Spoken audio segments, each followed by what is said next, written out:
Welcome back. How do you rate a secondary school's performance? For many parents, the decile rating becomes the default measure. But libertarian think tank the New Zealand Initiative has crunched the numbers and come up with a new tool they say is better. Director Oliver Hartwich joins me now. So why did you decide to develop this tool? Well, because often you hear parents think that you have to send kids to a higher decile school to get a better school performance. And we think that is not quite accurate, because we think that there are some schools in the lower deciles that are doing a phenomenal job. But so far we couldn't see this in the data, because typically what you do is you just see how many NCA credits they generate, how many university entrance qualifications these schools generate, but you never really account for the differences in students attending these schools. Right, so why are those particular scores, NCA pass rates, not good enough?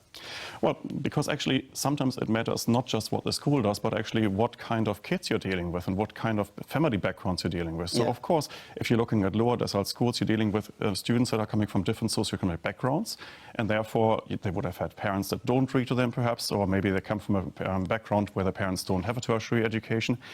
And then it's not surprising that these kids also struggle at school, whereas kids coming from different backgrounds actually have a much better background, really, that enables them to thrive at school. So it's not really the schools themselves actually contributing to the student success. Right, OK. So you decide to crunch a whole lot of data that you got from Stats New Zealand. It's 400,000 secondary students from 485 schools.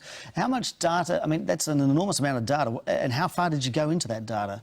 Well, basically what you have to imagine is in New Zealand we have a data set in Stats New Zealand that is like a data set like no other country has. So we have actually a government that has integrated all existing data, whether you are paying taxes or whether you're dealing with a welfare system or whether you're dealing with criminal justice, and all of this data goes into this one data set. And you can get access to it as a researcher. So you guys did, right? We did. Of course, this is anonymized, so we can't see any names, we can't see addresses. Okay. There are strict confidentiality rules, so you don't have to be afraid of that.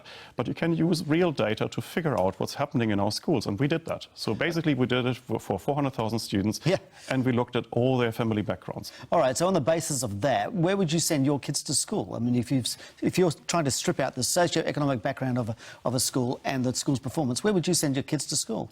See, I can't tell you at the moment, because we are not allowed to take that data out of the data lab yet. We can tell you on average that when we're looking across all deciles, we have 85% of all schools in the country performing as you would expect them to perform given the student populations they serve.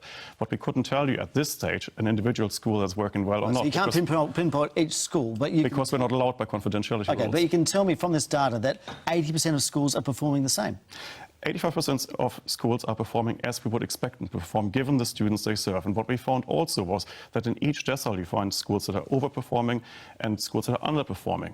Right. So actually, that is the message really from our report, is not to accept the status quo as a given. We think we should improve, but we should say we have to learn from those schools in the lower deciles that are doing a fantastic job. We want to figure out what's going on in these schools. We would like to send people from the ministry into the schools once we've identified them, and figure out what is so different about these schools. What can we learn? What can we share? So the decile 1 and 2s that are outperforming everybody else, that would be that's something that you'd like to get involved in. Exactly. OK. Why is the New Zealand Initiative, which is sort of like a think tank which is sponsored by CEOs of business, involving itself in education? Well, obviously because education is the single biggest factor for our long-term prosperity. We want to lift productivity levels. We want to make sure that this is a prosperous country where people from all sorts of backgrounds have a good chance in life. And education is the key factor in all of this. OK. A school doesn't exist in isolation, right? So is this just an academic exercise, really? Or because you can't separate a community from its school, can you?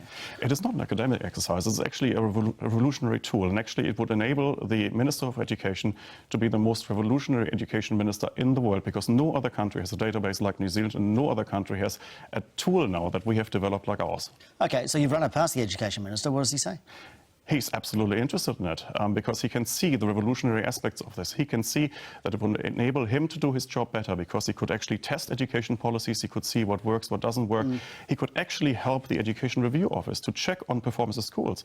But we think the benefits of that model go far beyond that. We think this is something that should be available to all principals in the country, to all boards of trustees, because we think they should want to know how they're performing, how their schools are performing. So you're talking about an annual report card on each school? Absolutely. At the end of the school year, push that button and let us see what that school did.